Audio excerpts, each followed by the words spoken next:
welcome back. So in this video I'm going to show you that how you can change the password in MacBook OS. So let's start. So first of all, what you need to do, you have to open the settings. So as you can see, it has a setting icon, so we have to open that. You can also open that from the launchpad. You have to click on this icon and here you will see the option. So let's click on the system preferences, and after clicking on this, as you can see, you will get the option users and groups. So we need to click on this. After clicking on this, as you can see here, you will see all the users and the groups here. If you want to change them, you can also do that. As you can see here, if you want to change the picture, you can also do that. You have to click on this. Or if you want to change the password, you can also do that. We need to click on the change password.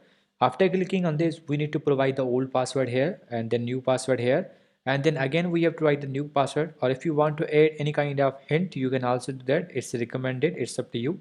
And then simply you have to hit the change password and the password will be changed. After that you can use it. So I hope you guys understand this video, that how you can change the password in MacBook OS. It's easy, you just have to follow these steps. So see you guys in the next video.